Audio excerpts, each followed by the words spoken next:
and good evening. I'm Melisa Idris. Welcome to Consider This. This is the show where we want you to consider and then reconsider what you know of the news of the day. In the first 10 months of 2024, 825 lorries were involved in fatal accidents, contributing to over 5,300 deaths. This is a stark reminder that although heavy vehicles make up a small fraction of traffic, their disproportionate involvement in fatalities highlight deep systemic issues. Now, the government has opened up heavy vehicle inspection licenses to end Puspacom's 30-year monopoly and is working to improve enforcement. So the spotlight is now on whether these reforms will be effective or will it be just more red tape. Joining me on the show to discuss this further, I have Puan Qamar Wan Noor, who is a leadership and transformation consultant and the former COO of the then Land Public Transport Commission, SPAD. I also have in the studio with me Shahrim Tamrin, who is a road safety and sustainable transport advocate, and he is a former board member of the Malaysian Institute for Road Safety Research, MIROS. Welcome both of you to the show. Thank you so much for being here today. An important topic, particularly because we have some very troubling statistics.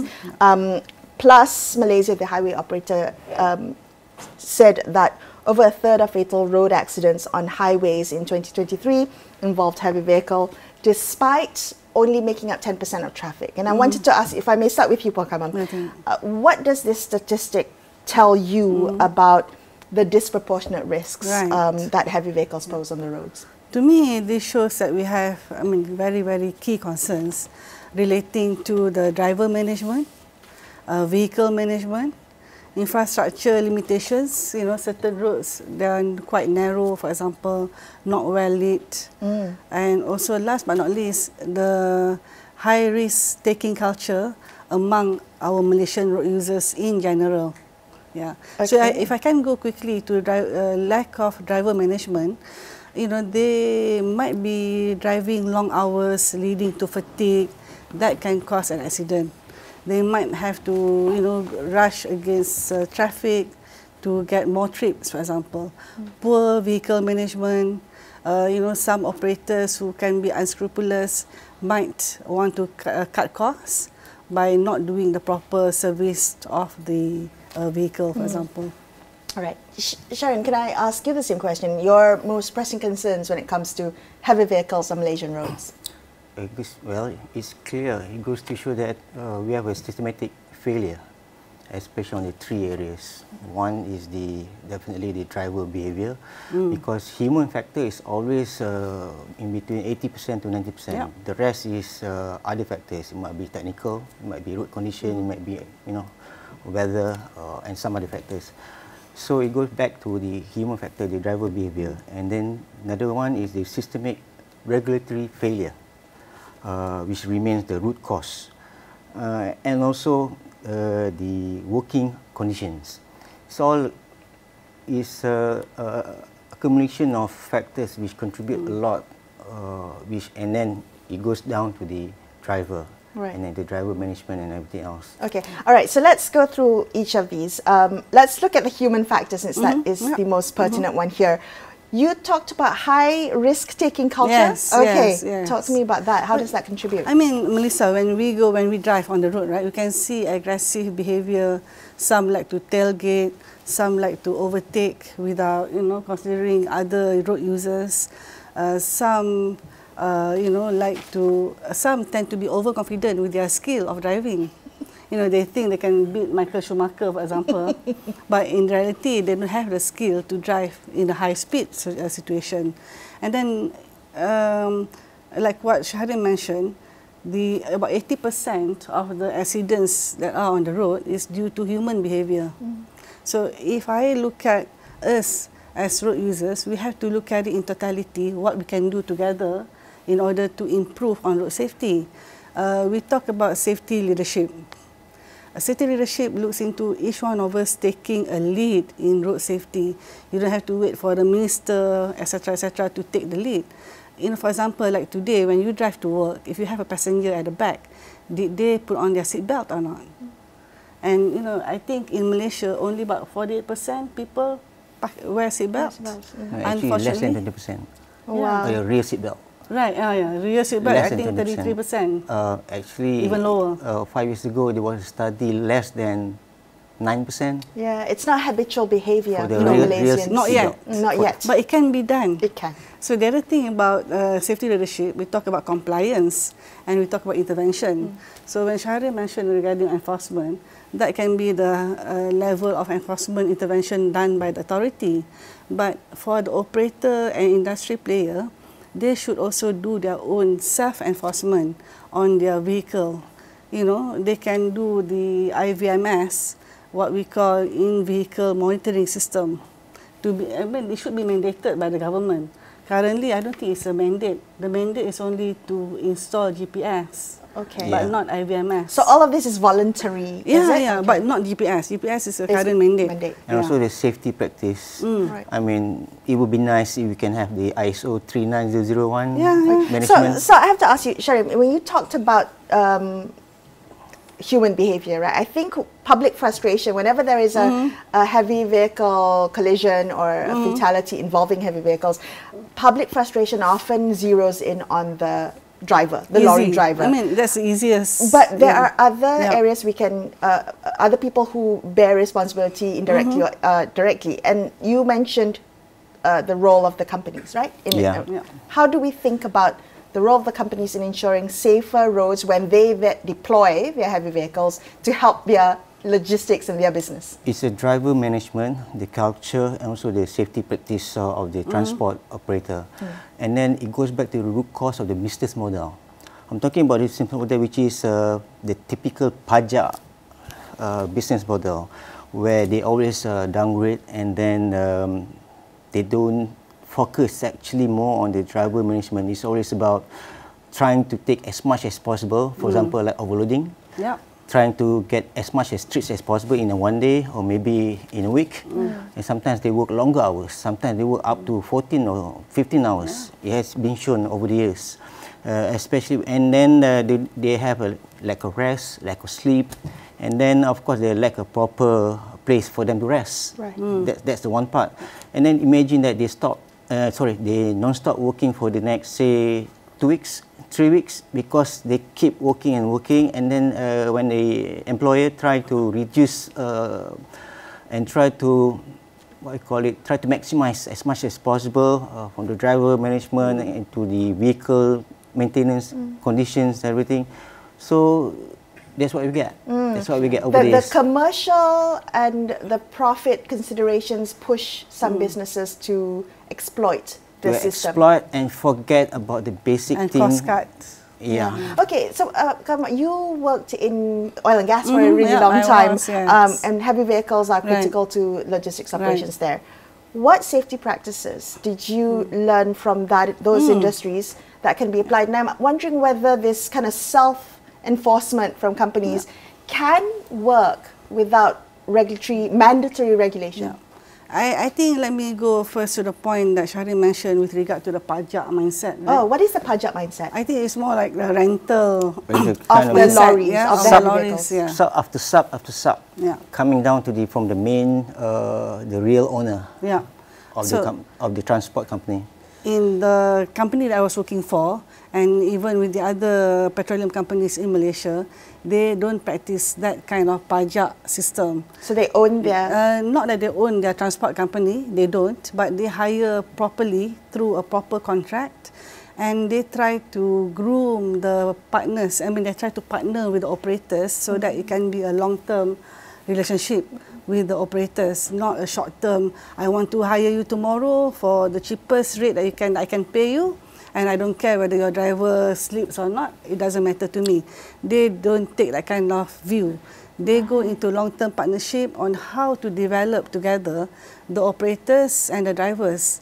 So they were more than willing to invest in the long run.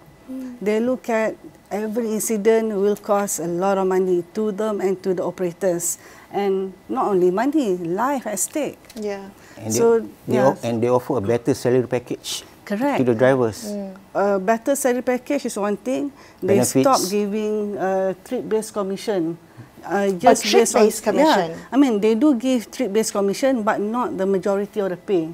Because you have to balance out. The driver cannot just based on trips, Yes, right? the incentive to speed and to rush to make as many trips as possible can be a safety concern. And they are overzealous in ensuring the schedules are done correctly, so that the drivers don't have to do 20 deliveries for today when we know it's impossible to do 20.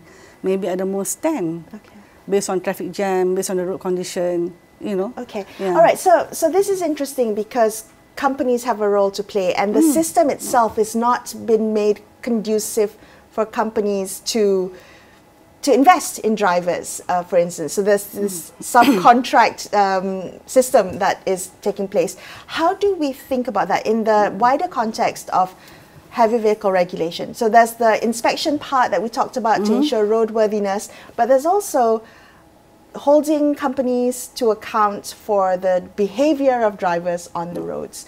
What would you like to see in terms of regulation and enforcement in that area? Okay, coming back, put it this way. Coming back to the oil and gas sector that you mentioned, and also Puan Qamar has been experiencing over the years. Think of why do we hardly hear crashes or fatalities for the lorry tankers? Because they transporting dangerous goods. Why we hardly hear about it? That's one part. Talking about self-regulation, also the regulatory and then the framework and everything else. It has to be the whole kind of framework, right from the regulation, the sector, and also the training, and also how the authorities should work closely, not just based on enforcement alone. It has to be like Puan Qamar mentioned just now, the safety leadership. And then it goes back again to the vehicle conditions, maintenance and everything else.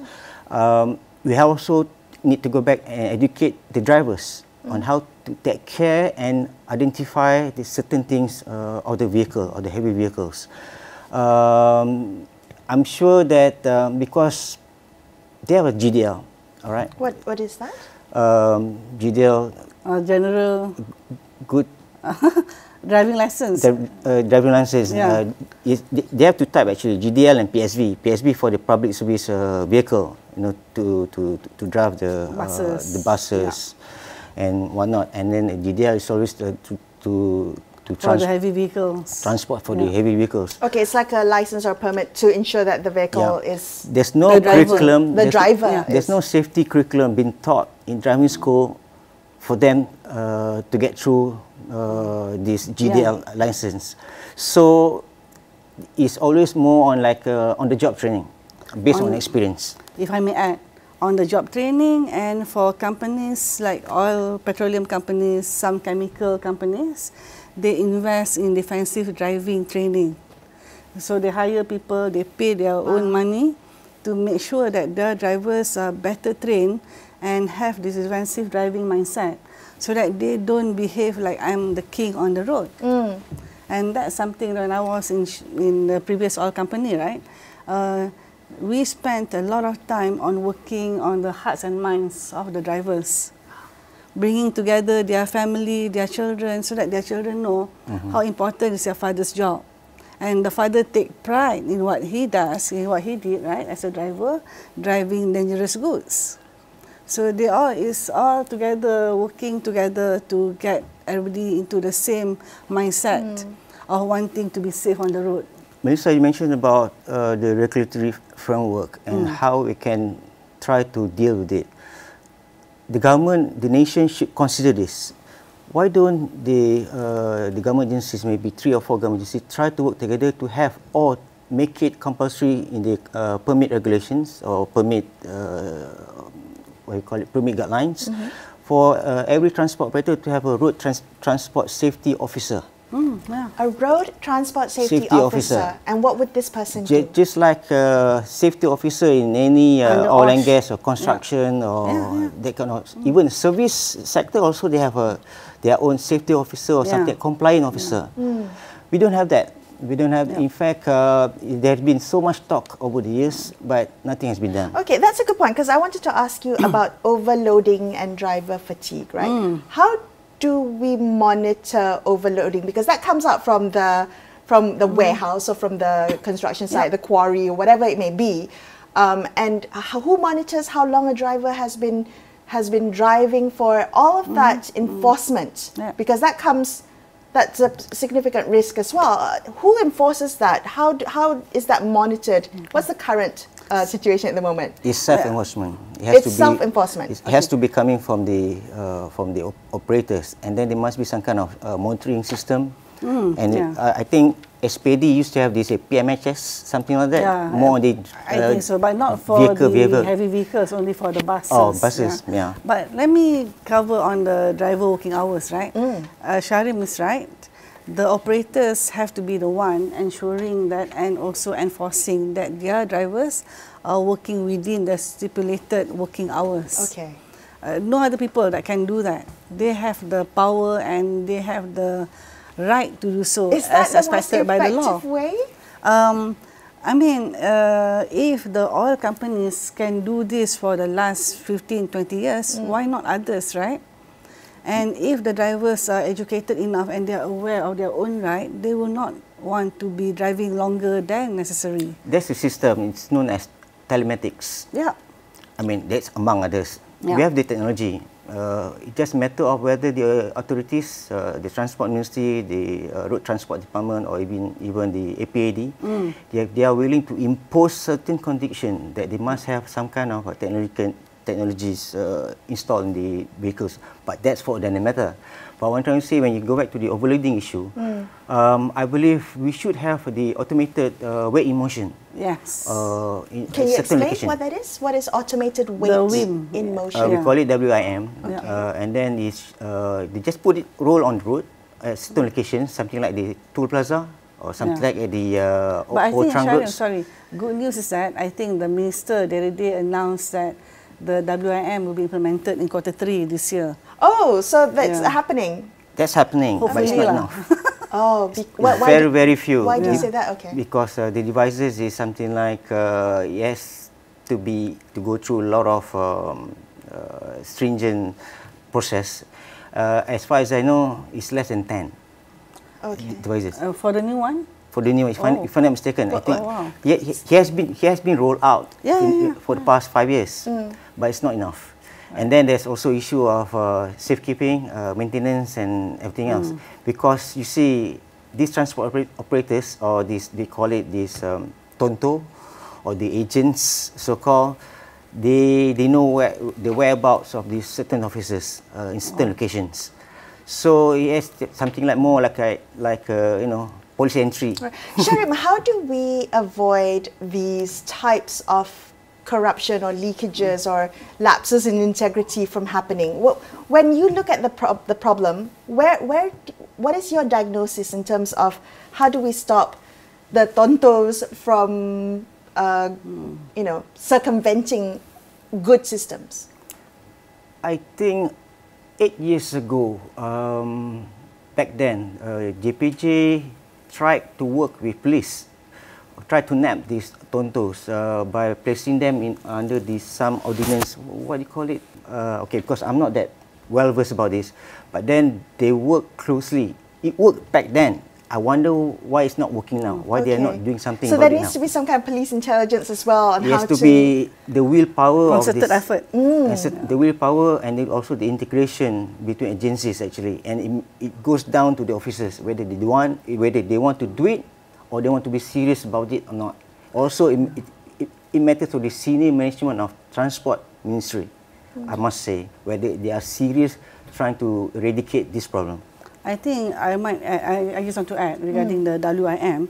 When I was back in SPAD, we collaborated with PLAS and to test out the machine at PLAS toll gate.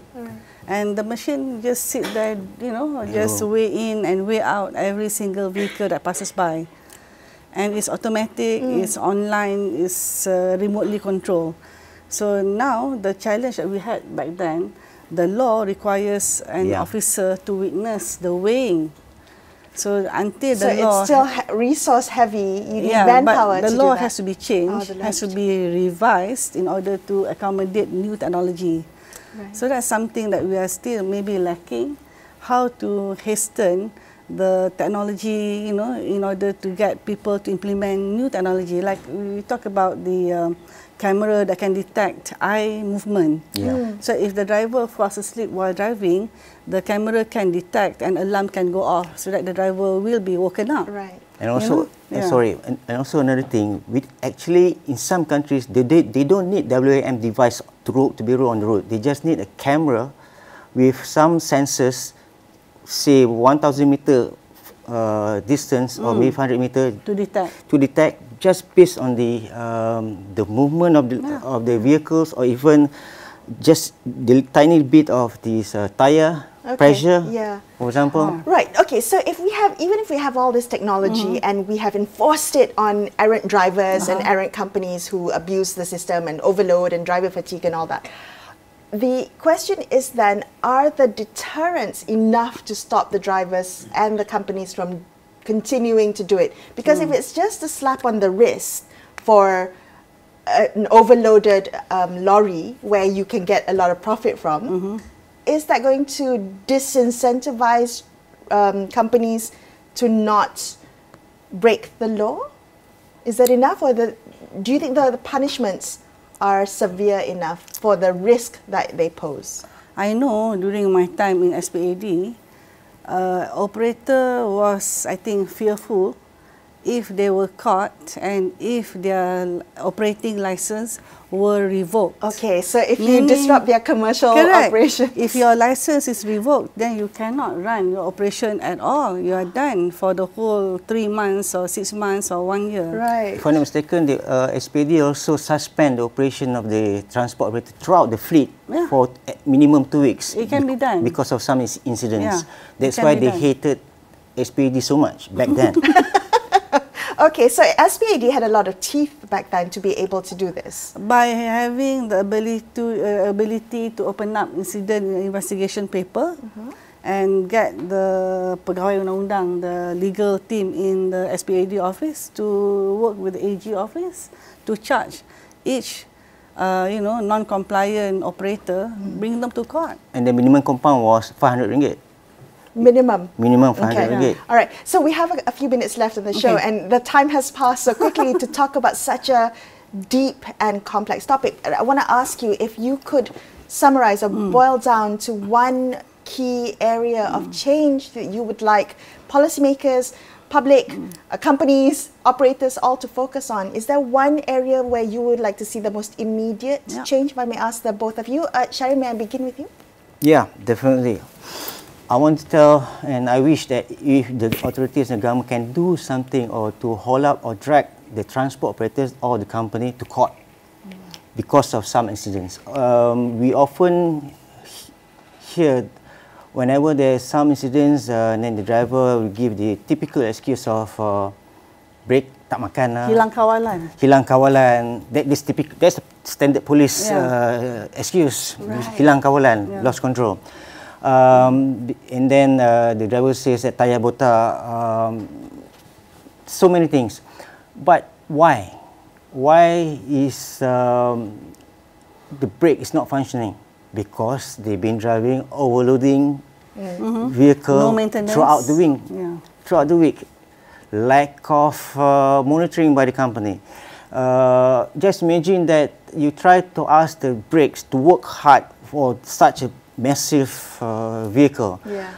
I've been trying to find information whether all this time there have been some operators being hauled up to court because of lack of monitoring, because of negligence or so forth.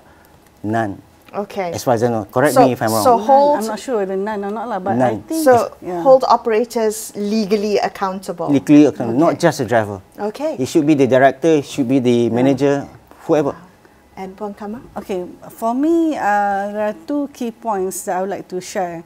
One, we don't have to go far. We can have our current best practices in the country with the petroleum companies in Malaysia. They have formed their own committee called MIROS, Petroleum Industry Road Safety Committee. Okay. So MIROS can work with many parties in Malaysia to share their best practice, whatever that they have now. Point number one. Point number two, we all have to work to collaborate more with each other, you know, to increase awareness of road safety, so that we don't have people like parents who are so ignorant that allow their minor to ride motorbike. Yep. And let alone driving a car. You know, 12-year-old kid driving a car, that doesn't make sense at all. So we all have to start from the basic point zero all the way up to learning best practices, so that we can shortcut the whole thing and get Malaysia to be at the world where we are no longer number 3 in the fatalities on the road every single year. We should move away from that top 10. And, you know, we should cut down the number of fatalities on the road from 6,000 plus a year to at least 50% faster by not 2030, earlier than that.